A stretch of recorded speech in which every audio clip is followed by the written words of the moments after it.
Hello, आवाज आ रही है सभी को?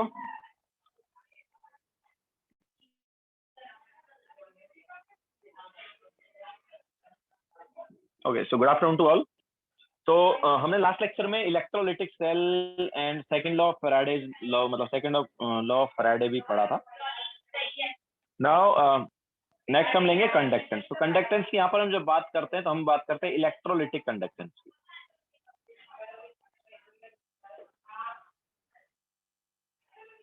ठीक है, इलेक्ट्रोलिटिक कंडक्टेंस की बात करते हैं। तो इलेक्ट्रोलिटिक कंडक्टेंस जो है ये होती है ड्यू टू आयंस। ठीक है, तो सबसे पहले हम कंडक्टेंस की बात करेंगे। तो दो टाइप के कंडक्टेंस होते हैं, एक मेटालिक होता है और दूसरा इलेक्ट्रोलिटिक होता है। तो मेटालिक कंडक्टेंस और इलेक्ट्रोलिटिक कंडक्टेंस में डिफरेंस क्या है वो देख लेते हैं।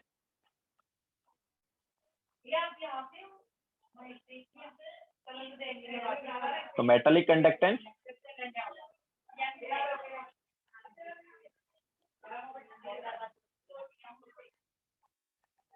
दूसरा अपने पास इलेक्ट्रोलिटिक कंडक्टेंस।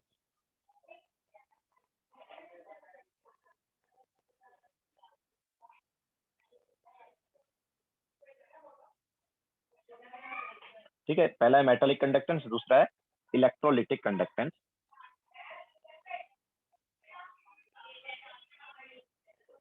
तो मेटालिक कंडक्टेंस जो है इसमें हमारे पास है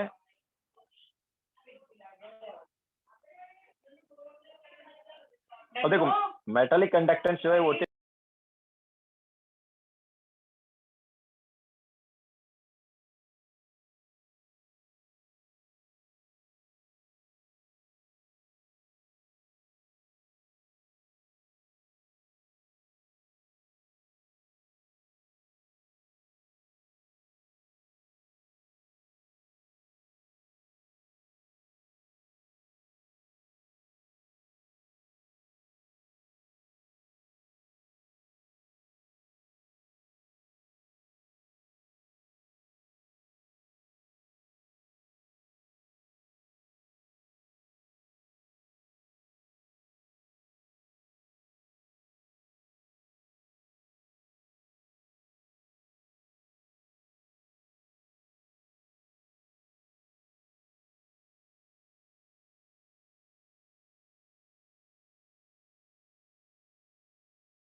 ओके। सो मेटालिक कंडक्टेंस जो है ये होता है due to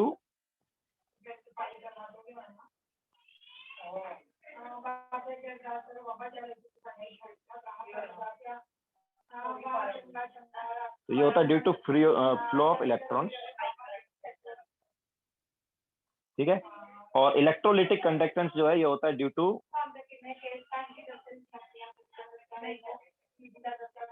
flow of ion. Okay okay, so metallic conductance होता है due to flow of electrons और ये होता है due to flow of ion. इसके अलावा जब मेटालिक कंडक्टेंस की बात करते हैं तो इसकी वजह से कोई केमिकल चेंज नहीं होता है।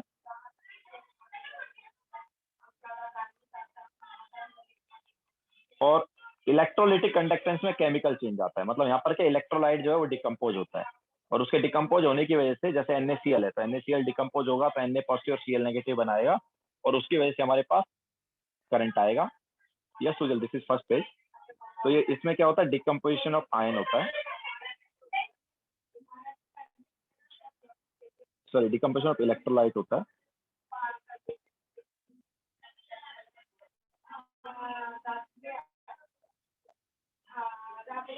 ओके इसके अलावा इसमें मेटालिक कंडक्टेंस के टाइम पे कोई मास ट्रांसफर नहीं होता, नो ट्रांसफर ऑफ मास या नो मास ट्रांसफर। लेकिन इलेक्ट्रोलिटिक कंडक्टेंस में मास ट्रांसफर होता है। ओके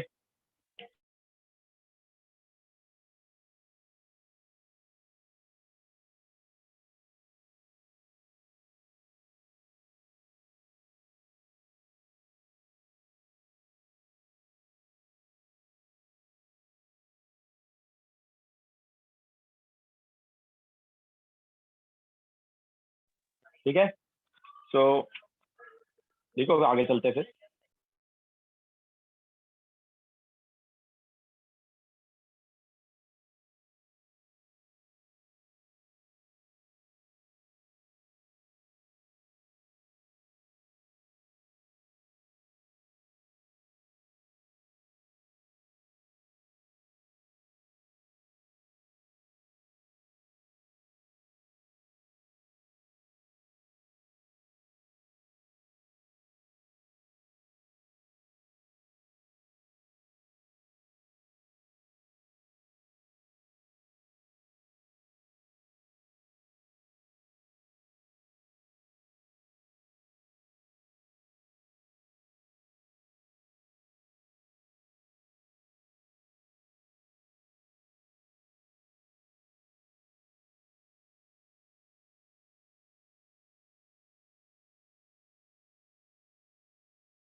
हो गया सबका?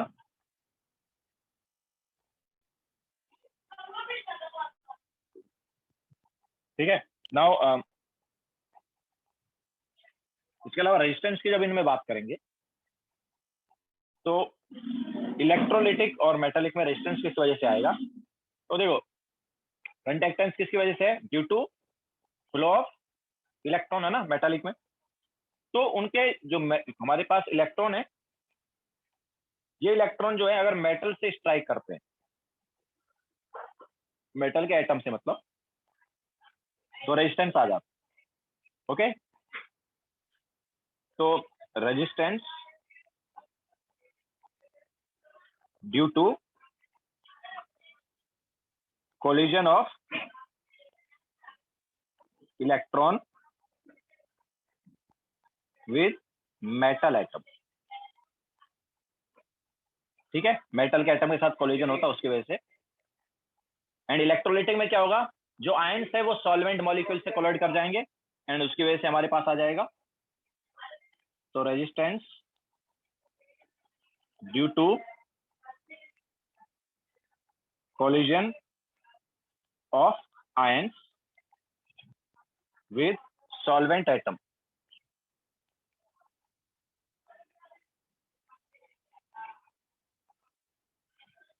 ये विद सॉल्वेंट मॉलिक्यूल। ठीक है, सॉल्वेंट मॉलिक्यूल के साथ आयन जो है वो क्या करेंगे? कोलाइड करेंगे। इसके अलावा टेम्परेचर की अगर हम बात करेंगे, टेम्परेचर जो है वो कैसे इसे अफेक्ट करेगा, तो अपने पास मेटालिक के केस में टेम्परेचर जब हम बढ़ाते हैं, ठीक है, मेटालिक में जब हम टेम्परेचर बढ़ाते हैं तो रेजिस्टेंस बढ़ जाता है। टेम्परेचर बढ़ाने पर क्या होता है? रेजिस्टेंस बढ़ जाता है, मतलब कंडक्टेंस कम हो जाती है। ठीक है, टेम्परेचर बढ़ाएंगे तो मेटल में की जो कंडक्टेंस है वो कम हो जाती है। लेकिन इसमें उल्टा है, यहाँ पर टेम्परेचर बढ़ाएंगे तो रेजिस्टेंस कम होता है। रेजिस्टेंस कम होता है मतलब आयंस फटाफट मूव करेंगे, तो हम बोलेंगे कि कंडक्टेंस बढ़ जाएगी। ठीक है, तो रेजिस्टेंस बढ़ रही है मेटालिक में, मतलब कंडक्टेंस क्या हो रही है? कम हो रही है। और टेम्परेचर बढ़ाने पर इलेक्ट्रोलिटिक की कंडक्टेंस जो है वो क्या हो रही है? बढ़ रही है। ठीक है, बाकी किस में होता है मेटालिक और इलेक्ट्रोलिटिक? तो मेटालिक जो ऑब्वियसली होता है in ion, sorry in metallic किस में होता है? इन वायर। ठीक है, वायर वगैरह में। और इलेक्ट्रोलिटिक की बात करेंगे तो किस में होता है? वो सॉल्यूशन। ओके, तो ये हमारे पास दो टाइप के कंडक्टेंस है, एक मेटालिक एक इलेक्ट्रोलिटिक। बट हमें पढ़ना यहाँ पर इलेक्ट्रोलिटिक ही। ठीक है, वो मेटालिक से डिफरेंस क्या वो जस्ट बता रहे थे, हमें पढ़ना इलेक्ट्रोलिटिक ही।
हो गया सबका?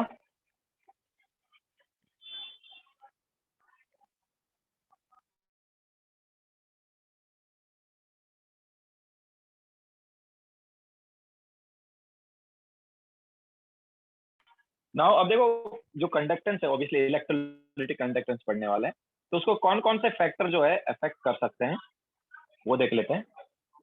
तो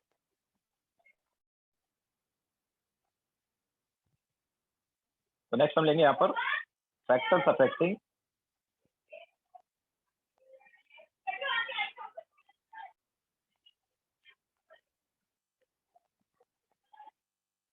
कंडक्टेंस एंड रेजिस्टेंस। ऑब्वियसली एक दूसरे का उल्टा है। तो first is solute solute interaction.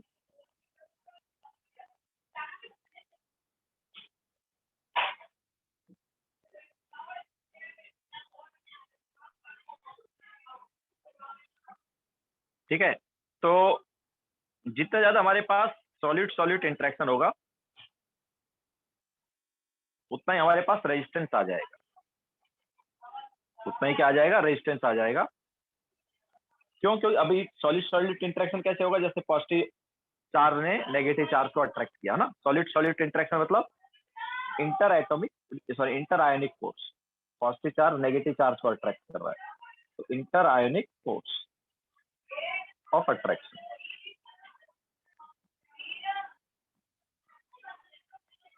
तो जितना ज्यादा ये अट्रैक्शन फोर्स होगा उतने ही हमारे पास कैटायन और एनायन पास में आ जाएंगे, है ना। तो हमारे पास फिर रेजिस्टेंस बढ़ जाएगा, बिकॉज उतने अच्छे से फ्लो नहीं कर पाएगा। ओके, तो जितना ज्यादा अट्रैक्शन फोर्स होगा,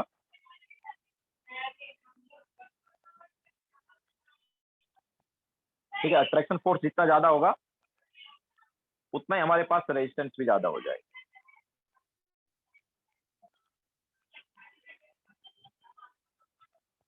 क्लियर है? तो सॉलिड सॉलिड इंटरेक्शन की वजह से हमारे पास रेजिस्टेंस बढ़ता है। ऑब्वियसली रेजिस्टेंस बढ़ता है मतलब क्या काम होता है, रेजिस्टेंस बढ़ता है तो कंडक्टेंस कम होगा। ठीक है, तो सॉलिड सॉलिड इंटरेक्शन से रेजिस्टेंस बढ़ेगा। इसके अलावा दूसरा है सॉल्यूट सॉल्वेंट इंटरेक्शन।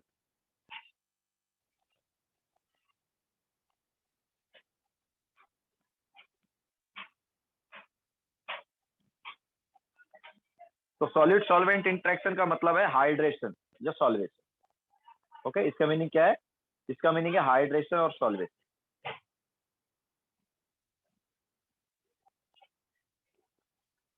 तो सॉल्वेशन अगर हुआ तो हमारे पास क्या है, आयन बड़ा हो जाएगा ना। सॉल्वेशन हो गया, हाइड्रेशन हो गया, तो आयन बड़ा हो जाएगा। ओके, तो जितना ज्यादा हाइड्रेशन होगा उतना ज्यादा हमारे पास हो जाएगा radius of aqueous ion.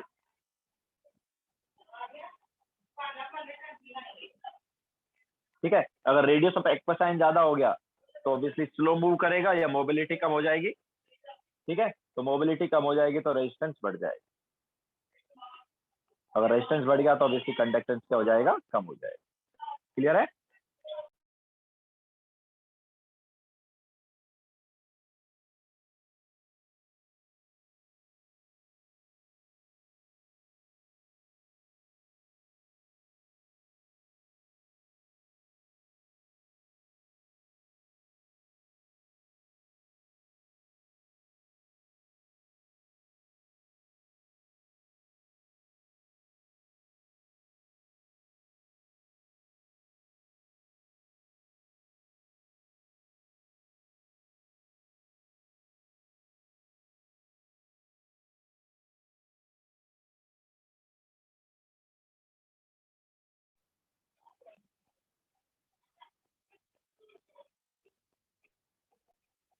First is solid solid interaction, second is solid solvent interaction, है ना। तो सॉलिड सॉलिड इंटरेक्शन मतलब inter ionic force of attraction, मतलब कैटायन जो है एनायन को अट्रैक्ट करेगा वो वाला। तो जितना ज्यादा अट्रैक्शन फोर्स होगा उतना ही ज्यादा रेजिस्टेंस हो जाएगा, क्योंकि हमारे पास कैटायन और एनायन पास में रहेंगे तो वो फ्लो कैसे करेंगे, नहीं कर पाएंगे ना। वैसे ही solvent solvent sorry solute solvent interaction में क्या हाइड्रेशन हो जाएगा या सॉल्वेशन हो जाएगा। तो अगर हाइड्रेशन हो गया तो रेडियस ऑफ एक्वा साइन बढ़ जाएगा, और रेडियस ऑफ एक्वा साइन बढ़ गया तो रेजिस्टेंस क्या है वो भी बढ़ जाएगा, मतलब कंडक्टेंस कम हो जाएगा।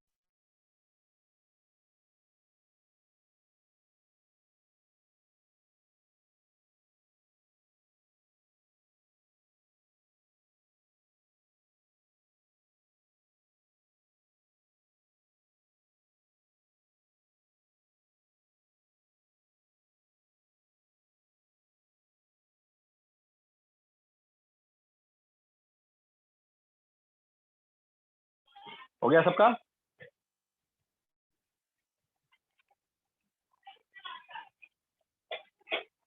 नाउ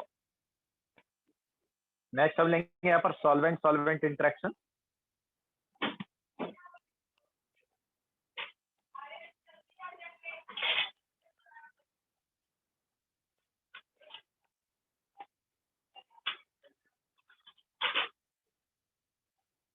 तो सॉल्वेंट सॉल्वेंट इंटरेक्शन मतलब viscosity. Okay, solvent solvent interaction का मतलब क्या हो गया? विस्कोसिटी हो गया।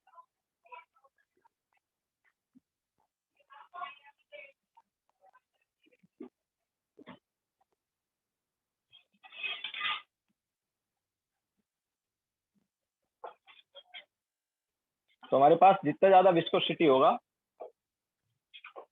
विस्कोसिटी मतलब दो सॉल्वेंट मॉलिक्यूल के बीच में फोर्स है ना, या कितना अपने पास कितना अच्छा फ्लो होगा। तो अगर ज्यादा इंटरेक्शन है तो विस्कोसिटी ज्यादा है, और अगर विस्कोसिटी ज्यादा है तो यार फ्लो कैसे कर पाएगा अपने पास आयन उसमें? क्योंकि हमारे पास जैसे अगर कोई आयन हमारे पास वाटर में और कोई आयन हनी में है, तो ऑब्वियसली हनी में उस आयन का कंडक्टेंस क्या होगा? कम होगा ना।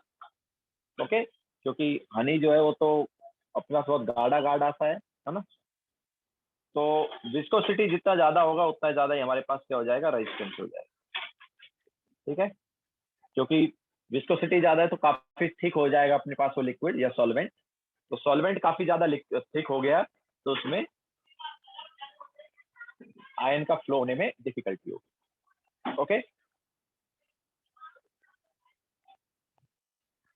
नाउ नेक्स्ट वाला टेम्परेचर का इफेक्ट, वो तो हम वैसे ऑलरेडी बता चुके हैं।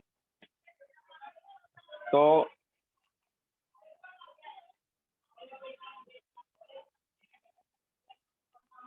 टेम्परेचर का हमने क्या बताया कि टेम्परेचर जितना ज्यादा होता है उतना ही कम रेजिस्टेंस होता है, यही बताया ना। इलेक्ट्रोलिटिक की बात करें ऑब्वियसली, तो रेजिस्टेंस कम होता है तो कंडक्टेंस क्या होती है? ज्यादा होती है। बाकी सब में हम देख सकते हैं solid solid interaction, solid solvent interaction and solvent solvent interaction, तीनों में रेजिस्टेंस बढ़ रहा है, मतलब तीनों में कंडक्टेंस कम हो रही है, लेकिन यहाँ पर कंडक्टेंस बढ़ेगी। ठीक है, तो टेम्परेचर बढ़ाने पर कंडक्टेंस बढ़ती है। इसके अलावा नेचर ऑफ इलेक्ट्रोलाइट की अगर हम बात करें,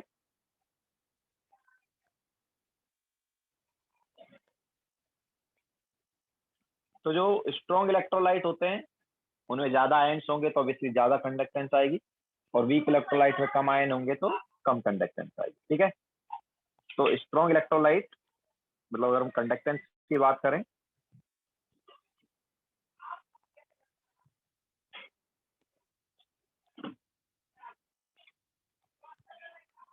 तो जो स्ट्रॉन्ग इलेक्ट्रोलाइट है उनकी कंडक्टेंस ज्यादा होती है वीक इलेक्ट्रोलाइट।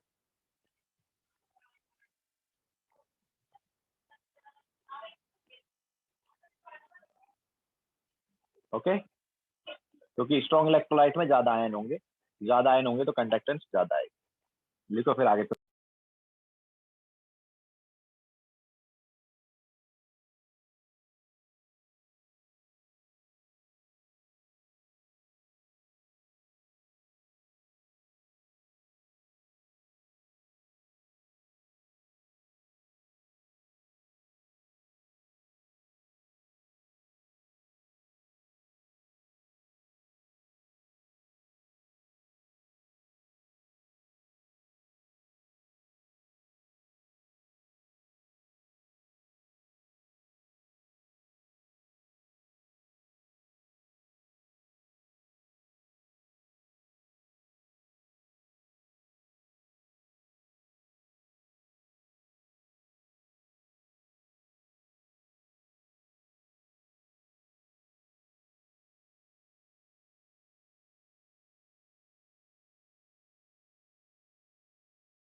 हो गया सबका?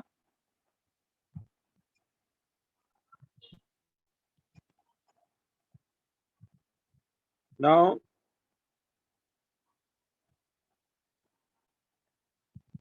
रेजिस्टेंस क्या होता है वैसे?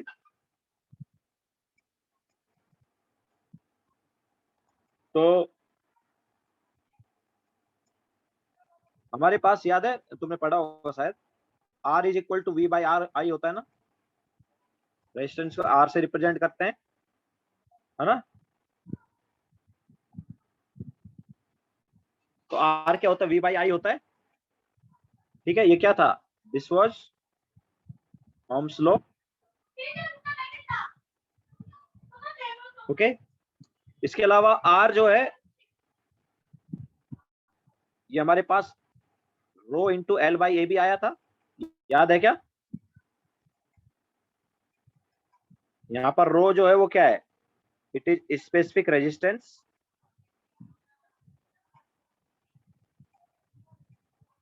या फिर रेजिस्टिविटी। ओके, तो ये क्या हो जाएगा? This is R into A by L हो जाएगा। ओके, सो यूनिट क्या है इनकी?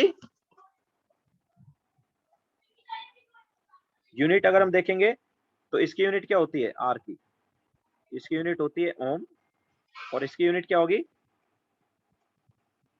इसकी होगी ohm into centimetre minus one वगैरह, सॉरी सेंटीमीटर वन वगैरह, ओम सेंटीमीटर वगैरह इसकी हो गई। ओके, तो कंडक्टेंस जो है इसका उल्टा रहता है। कंडक्टेंस जो है वो क्या होता है? इसका उल्टा होता है। ओके, तो लिखो, फिर आगे चलते हैं।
हो गया सबका? नाउ इसका उल्टा जो है वो होगा कंडक्टेंस। ओके, इसका उल्टा होता है कंडक्टेंस।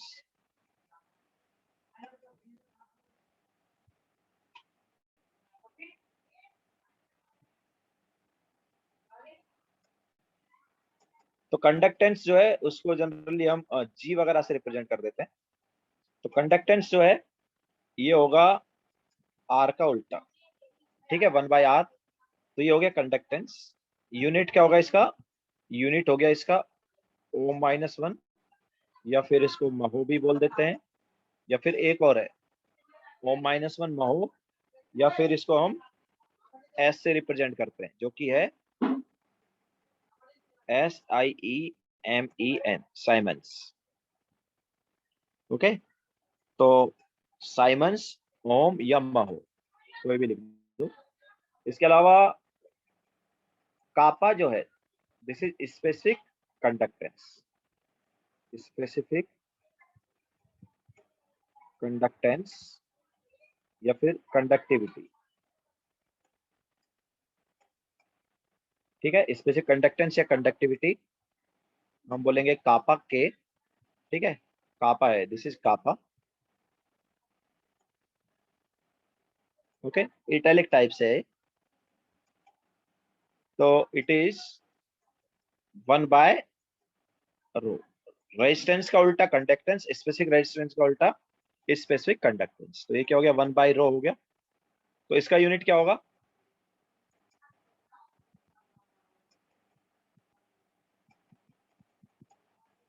तो स्पेसिफिक कंडक्टेंस या कंडक्टिविटी का यूनिट क्या होगा, 1/ρ का यूनिट। और रो का यूनिट क्या था, देखो रो का यूनिट था ओम सेंटीमीटर, तो इसका क्या हो जाएगा O-1 सेंटीमीटर -1, या फिर S सेंटीमीटर -1, बिकॉज O-1 को हम S भी लिख सकते हैं। ठीक है, तो ये इसका यूनिट हो जाएगा।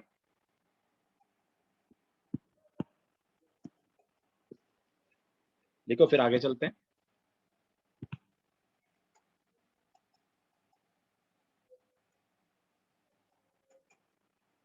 यस कापा।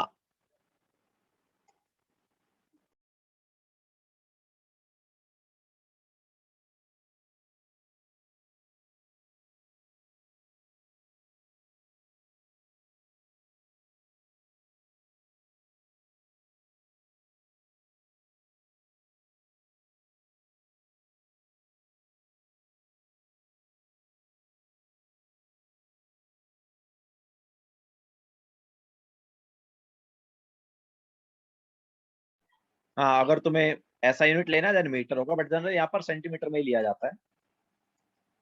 जनरली सेंटीमीटर में होता है, बिकॉज हम 1 सेंटीमीटर क्यूब वगैरह सॉल्यूशन की बात कर रहे थे।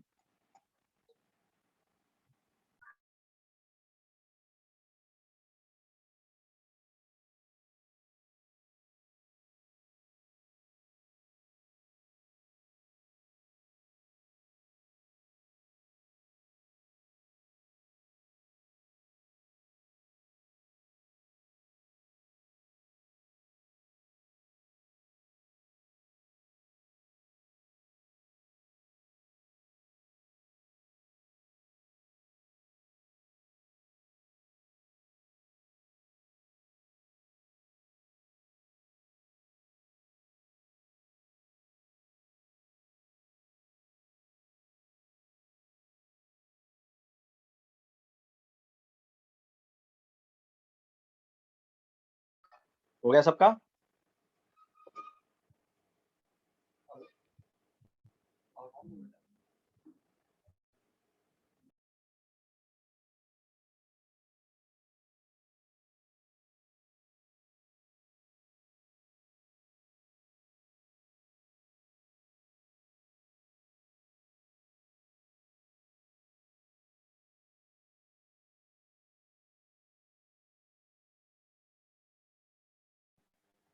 ओके नाउ अब देखो हम कापा को क्या लिख रहे हैं, 1/ρ लिख रहे हैं, है ना।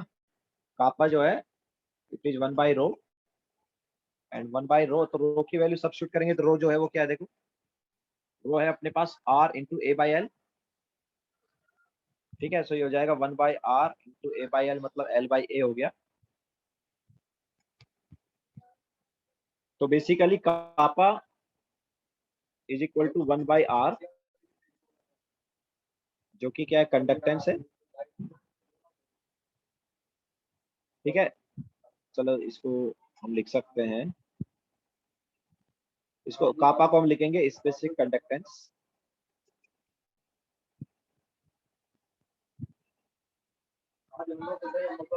इज इक्वल टू 1/R, मतलब कंडक्टेंस,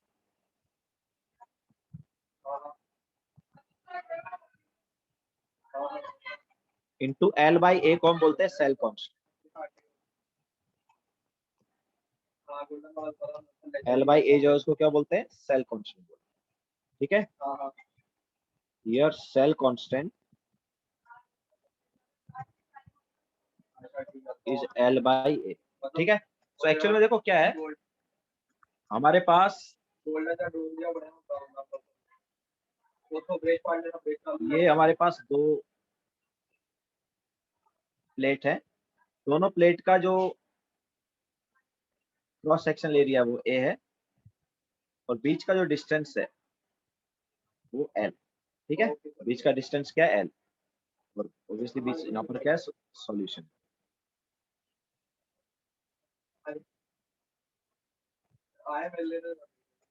ठीक है, तो cell constant is L/A। Now अच्छा, स्पेसिफिक कंडक्टेंस जो है इसको हम एक और डेफिनेशन बोल सकते हैं। स्पेसिफिक कंडक्टेंस जो है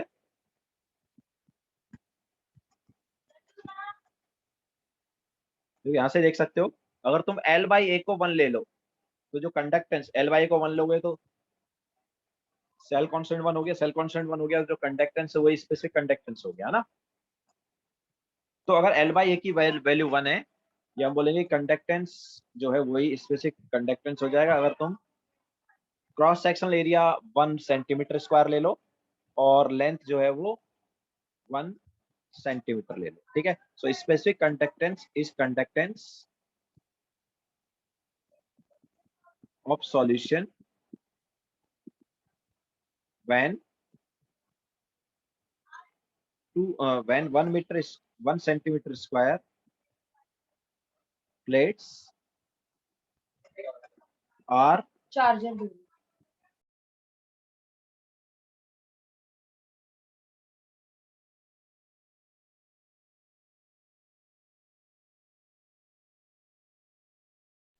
आवाज आएगी तुम लोगों को चार्जर जोड़े वाला?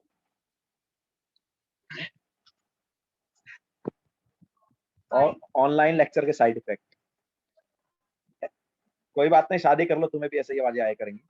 हाँ, तो specific conductance is conductance of solution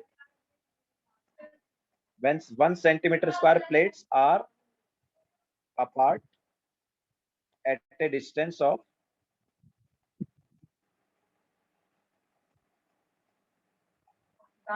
of 1 centimetre, ठीक है। तो 1 सेंटीमीटर डिस्टेंस पर अगर प्लेट है और प्लेट्स का एरिया क्या है 1 सेंटीमीटर स्क्वायर, तो जो कंडक्टेंस है वही स्पेसिफिक कंडक्टेंस भी हो जाएगा।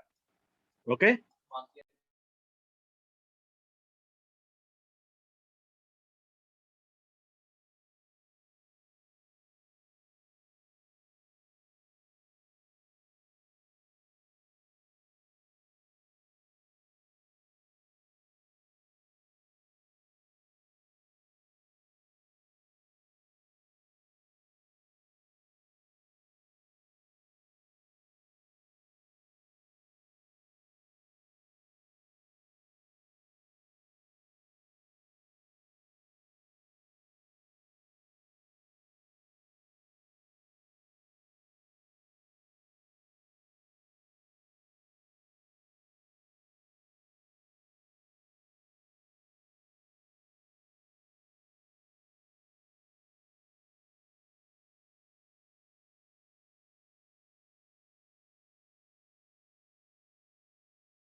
दोनों क्वेश्चन करो।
आएगा आंसर?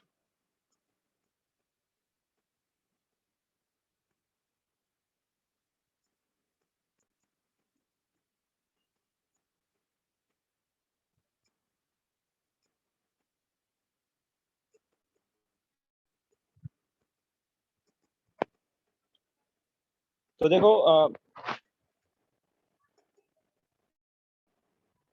हमें यहाँ पर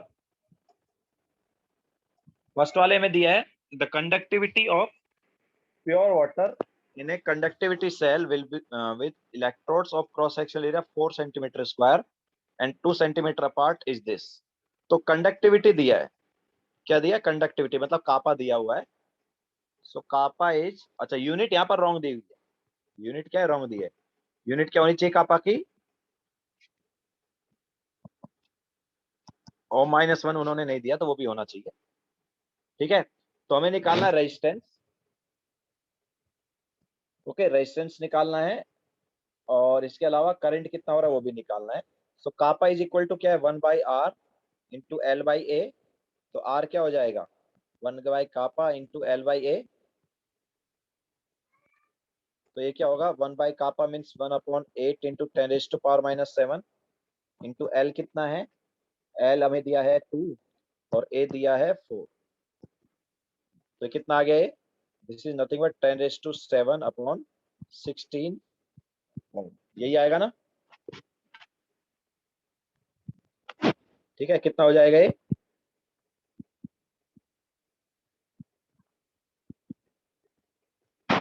तो रेजिस्टेंस हमारे पास आ जाएगा 6 पॉइंट समथिंग।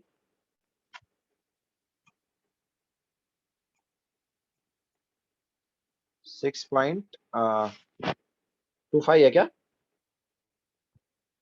इंटू 10⁻⁵। ठीक है, तो 6.25 इंटू 10⁻⁵। तो फर्स्ट वाला हो गया। तो सेकंड में क्या है? करंट कितना आएगा? तो करंट ऑब्वियसली हम निकाल सकते हैं ना। करंट का फॉर्मूला क्या है? देखो V is equal to IR है। तो I क्या हो गया? V/R। तो V कितना दिया है? V हमें दिया है 1 वोल्ट। तो V 1 वोल्ट हो गया। तो 1/R क्या है? 1/R is nothing but 16/10⁻⁷। ये हम बोल सकते हैं 1.6 इंटू 10⁻⁻�6। यही होगा ना?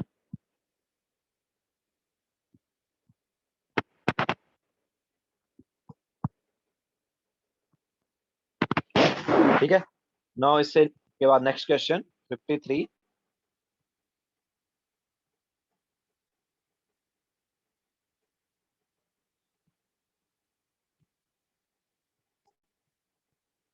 तो 53 में क्या है? Resistivity of 0.1 molar KCl solution is 213 ohm centimetre. तो रेजिस्टिविटी दिया मतलब रो दिया है एंड सेल कांस्टेंट निकालना है। तो रो इज इक्वल टू क्या होता है?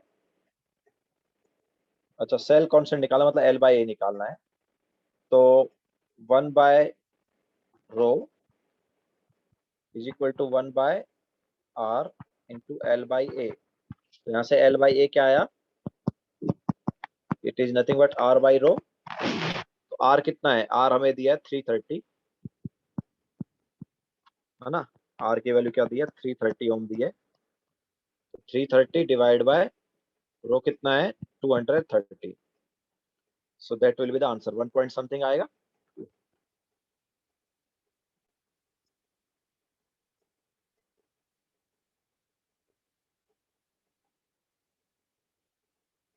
Okay, so it is 1.5। Unit क्या होगा? Unit will be centimetre. Clear है सभी को?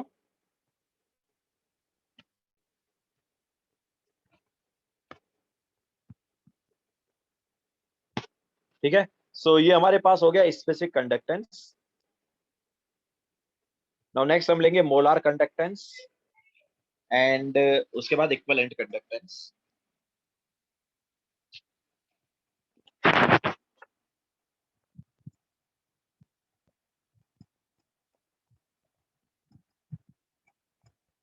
तो नेक्स्ट लेंगे मोलार कंडक्टेंस,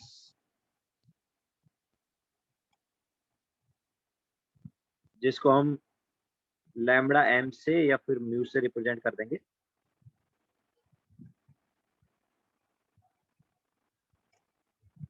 तो molar conductance is lambda M और mu.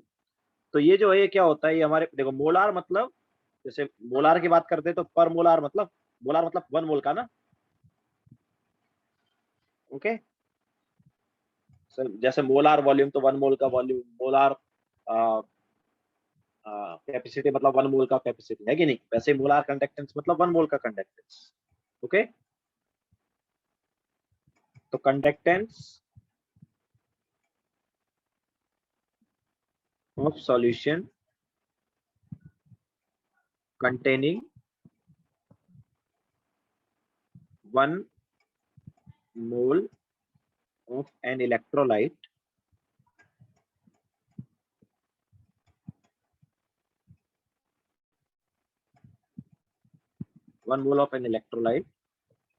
between two electrodes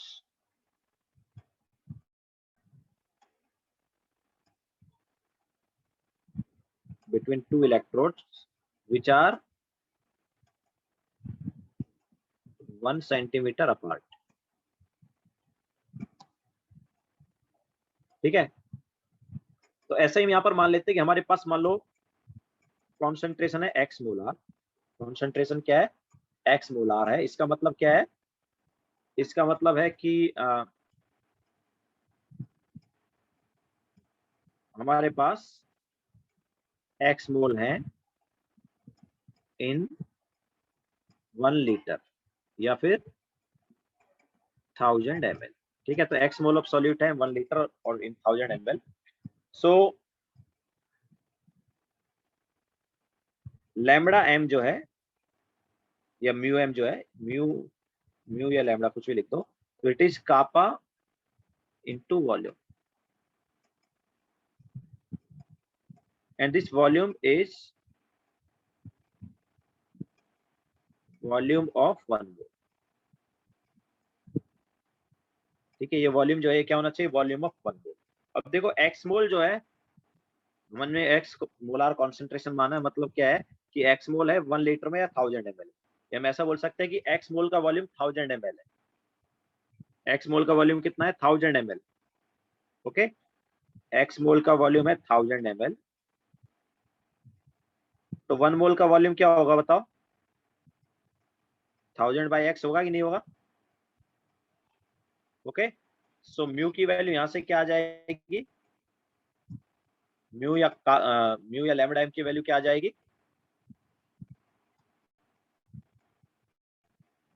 kappa into we है ना, तो कापा इंटू वी मतलब 1000 डिवाइड बाय क्या हो गया, x हो गया। And what is x, x हमने क्या लिया था, मोलरिटी, x क्या लिया था हमने, मोलरिटी लिया था, ठीक है। तो ये हमारे पास हो जाएगा फॉर्मूला, मोलार कंडक्टेंस मतलब mu is equal to kappa into 1000 divide by molarity.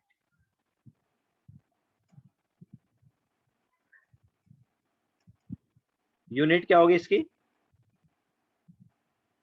Unit देखो क्या होगा, क्या था म्यू, कापा इंटू वी था ना। now कापा का यूनिट क्या होता है, कापा का यूनिट होता है ओम -1 सेंटीमीटर -1, और वी का यूनिट क्या है, सेंटीमीटर क्यूब पर मोल है ना। वी का यूनिट क्या है, सेंटीमीटर, ml मतलब सेंटीमीटर क्यूब है ना, तो सेंटीमीटर क्यूब पर मोल। तो यूनिट क्या हो जाएगा इसका, पहले वाले का यूनिट है ओम -1 सेंटीमीटर -1, और दूसरे वाले का यूनिट है सेंटीमीटर क्यूब पर मोल। तो क्या है इसका unit, that is nothing but ohm -1 centimetre square mole -1, okay. तो ये हमारे पास यूनिट हो जाएगा, okay. So that is molar conductance lambda m और mu.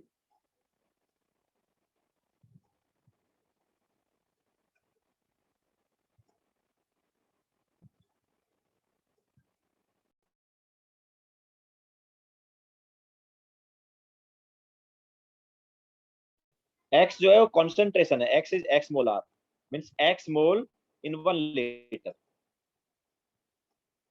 x mole in 1 litre है।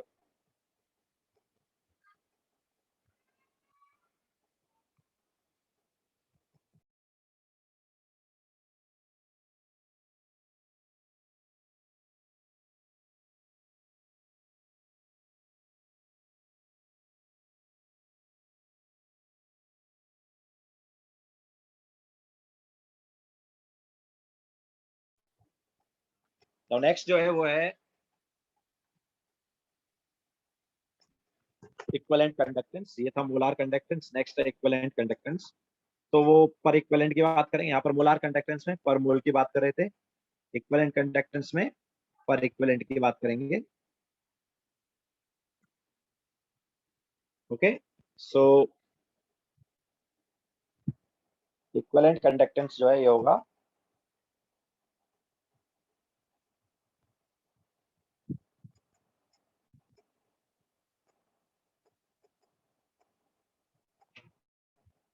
इसको हम लैम्बडा से या फिर लैम्बडा ई से रिप्रेजेंट करते हैं, लैम्बडा ई क्यू। तो ये क्या है? इट इज कंडक्टेंस या specific conductance of 1 gram equivalent या फिर 1 इक्विवेलेंट। तो कंडक्टिविटी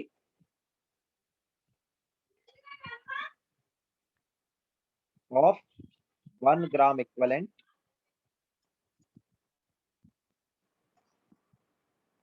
ऑफ इलेक्ट्रोलाइट। तो इसका जो फॉर्मूला है वो क्या होगा? सो लैम्बडा इज इक्वल टू हो जाएगा कापा इंटू 1000। वहां पर था मोलरिटी, यहाँ पर आ जाता है नॉर्मलिटी।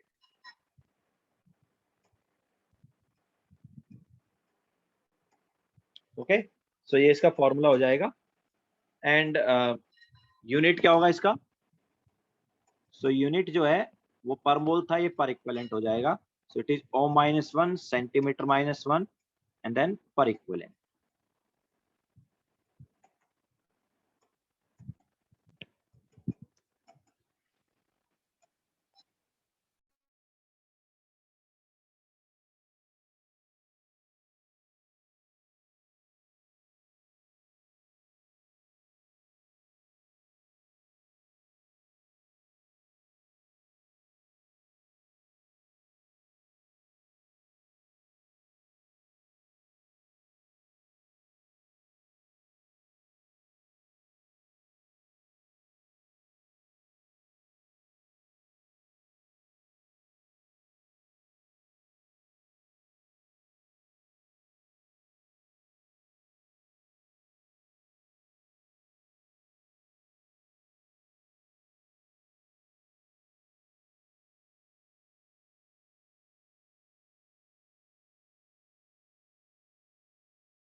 हो गया सबका? Now molar conductance and equivalent conductance में रिलेशन हो सकता है। तो क्या रिलेशन होगा देखो,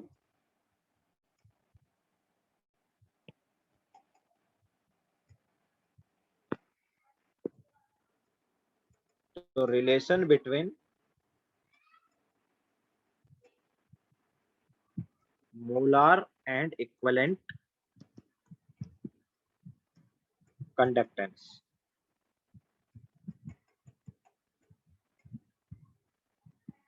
तो देखो क्या था, जो इक्विवेलेंट कंडक्टेंस है वो क्या है, it is kappa into 1000 divide by normality.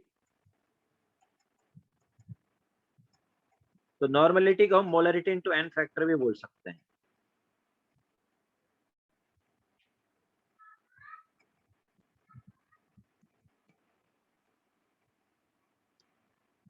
ठीक है, तो ये अभी क्या हो गया, this is nothing but molar conductance. ठीक है, so lambda eq is equal to lambda M divide by N factor.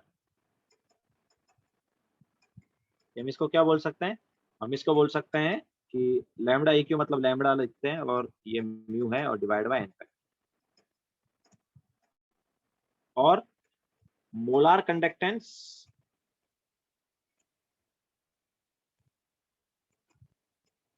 Is equal to equivalent conductance into N factor.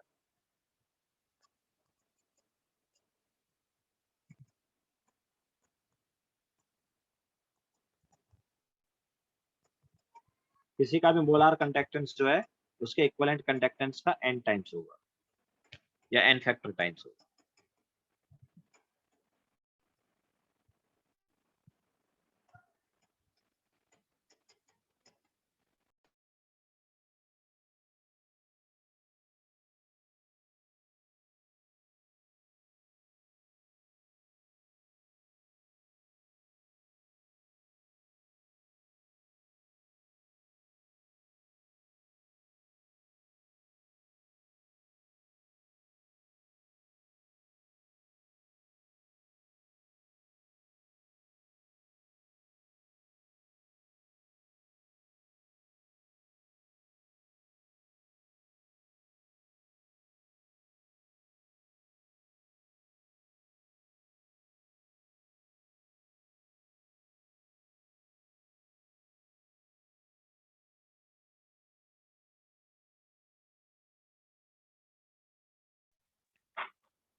Sujal 52 and 53 rough हो गया है, आफ्टर लेक्चर देख लेना।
हो गया सबका?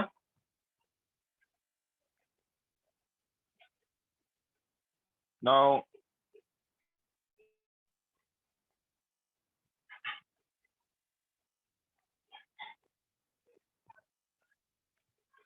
फिफ्टी थ्री सुजल ये है, 52 रफ कर दिया, 52 देखो जल्दी।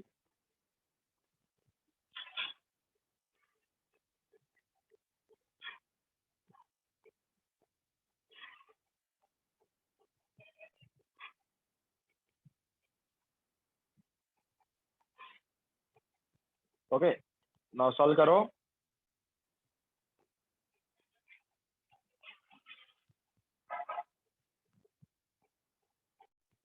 फाउंडेशन बिल्डर सब्जेक्टिव का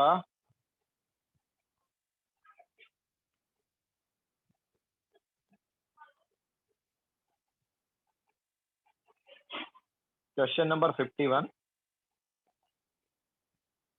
एंड 54, 51 एंड 54 सॉल्व करो।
हो गया सबका?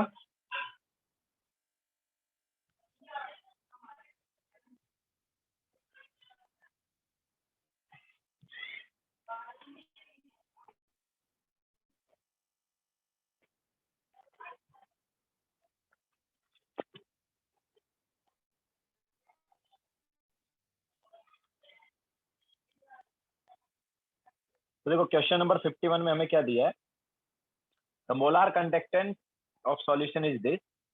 तो मोलार कंडक्टेंस दिया है 4.6, मतलब ये हमें क्या दिया, lambda M is 4.6 S centimetre square mole -1। ठीक है, ये दिया हमें। नाउ निकालना है हमें cell constant, sorry not cell constant, निकालना है हमें स्पेसिफिक कंडक्टेंस, कंडक्टिविटी मतलब कापा, एंड रेजिस्टिविटी मतलब रो। तो देखो lambda M is equal to क्या है, kappa into 1000 divide by molarity.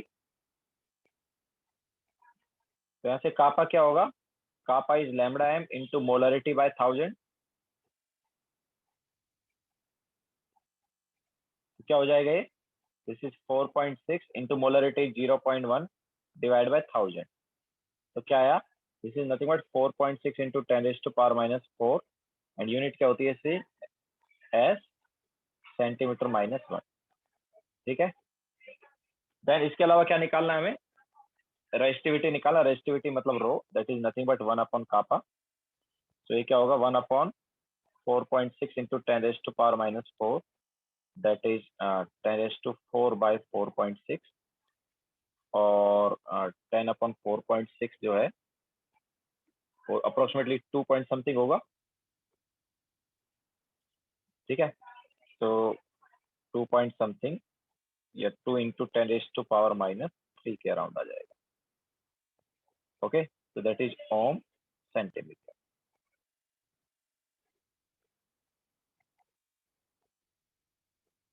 आवाज नहीं आ रही, कौन बोल रहा है भाई? प्रशांत, आवाज नहीं आ रही, बाकी को आ रही है क्या आवाज? प्रशांत बोल रहा है आवाज नहीं आ रही है, बाकी को आवाज आ रही है?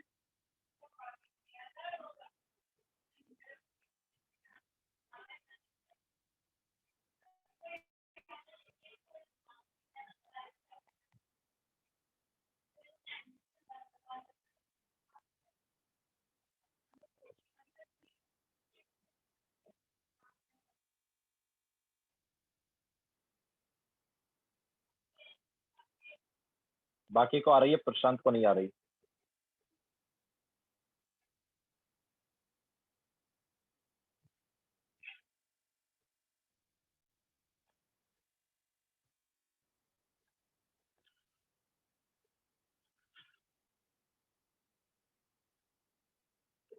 अभी भी नहीं आ रही प्रशांत?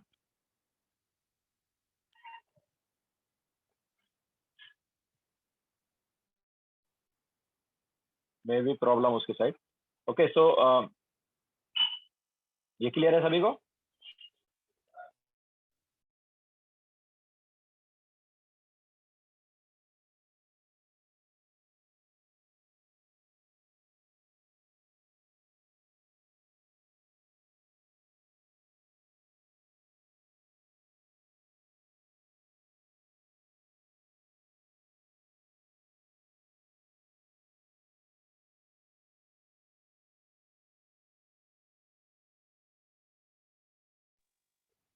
नाउ नेक्स्ट पर चलते हैं।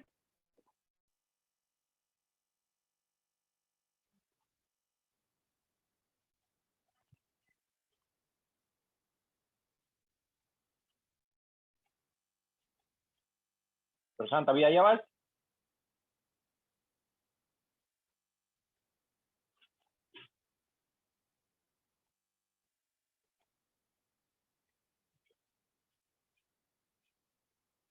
अभी भी नहीं आ रही प्रशांत?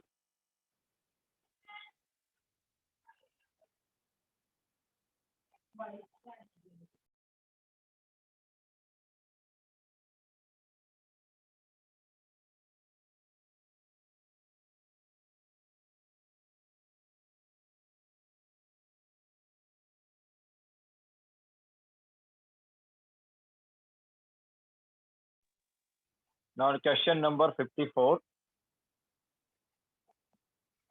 तो 54 में है resistance of 0.1 molar KCl solution in a conductance cell is 300 ohm. तो 0.1 मोलार का सॉल्यूशन KCl का, उसका रेजिस्टेंस हमें दिया 300 ओम। इसके अलावा स्पेसिफिक कंडक्टेंस जो है वो हमें इसका दिया है, स्पेसिफिक कंडक्टेंस मतलब कापा दिया है हमें 1.29 इंटू 10⁻⁻² ओम -1 सेंटीमीटर -1।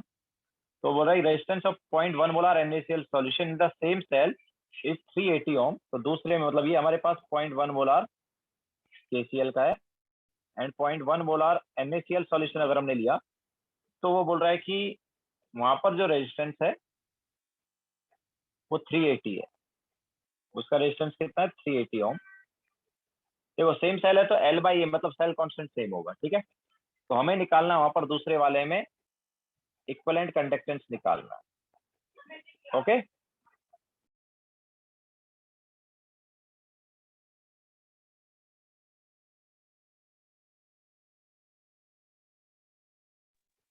तो देखो molarity is nothing but normality, obviously ये देख ही सकते हैं। 0.1 मोलर मोलार है तो नॉर्मलिटी भी क्या होगी? 0.1 होगी। तो यहाँ से फर्स्ट वाले से L/A क्या आएगा? तो कापा इज 1.29, ठीक है। चलो नीचे लिख लेते हैं। तो kappa is 1.29 into 10⁻⁻² is equal to 1/r into L/A। तो यहाँ से L/A का वैल्यू जो है सेकंड वाले में सब्स्टिट्यूट कर देंगे तो उसका कापा क्या होगा? तो kappa is 1/r into L/A। L/A को सब्स्टिट्यूट किया तो इट इज 1/380 इंटू L/A क्या हो जाएगा? 1.29 इंटू 10⁻⁻² अपॉन 300, ठीक है। L/A दोनों का सेम होगा। तो ये हमारे पास कापा आ गया सेकंड वाले सेल का, ओके। अब सेकंड वाले सेल का कापा मिल गया तो हमें क्या निकालना है? हमें निकालना है इक्विवेलेंट कंडक्टेंस। तो वो क्या होगा? कापा इंटू 1000 डिवाइड बाय नॉर्मलिटी। तो नॉर्मलिटी कितना है? नॉर्मलिटी इज 0.1 है ना। तो कापा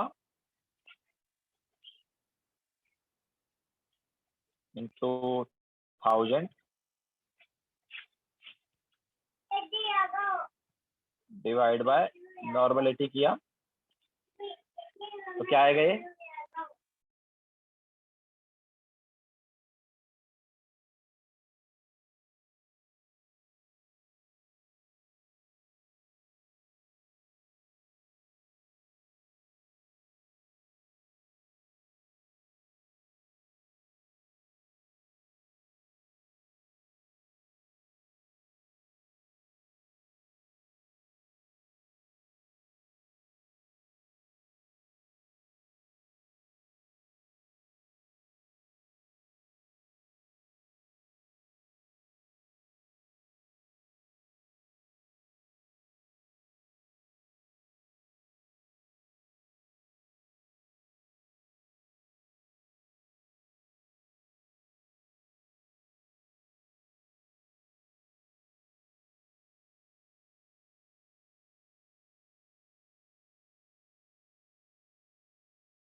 यही आ रहा है क्या?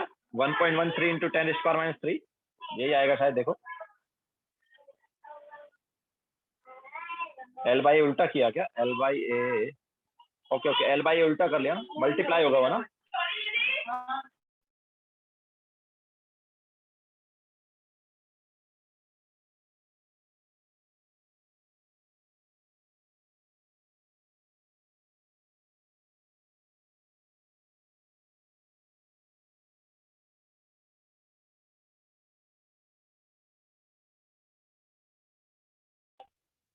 ओके सो अभी क्या आएगा सब्स्टिट्यूट करके?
101.8 आ रहा है क्या?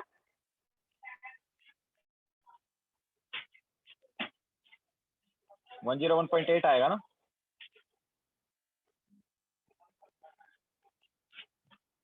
करेक्ट है क्या?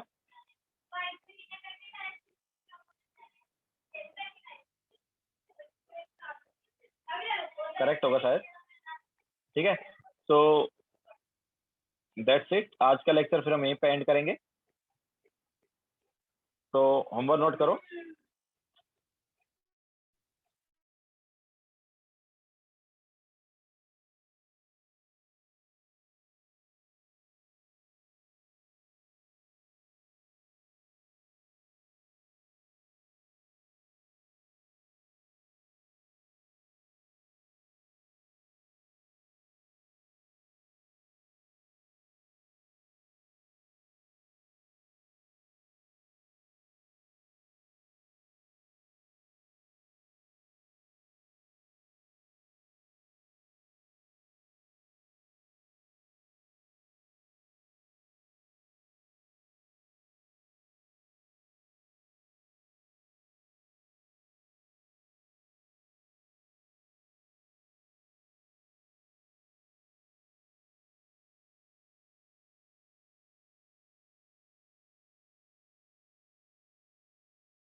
ओके, तो ये आज का होमवर्क है।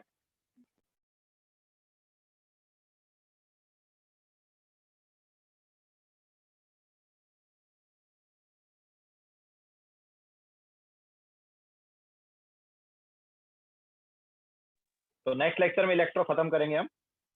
आज लेक्चर यहीं पे एंड करते हैं।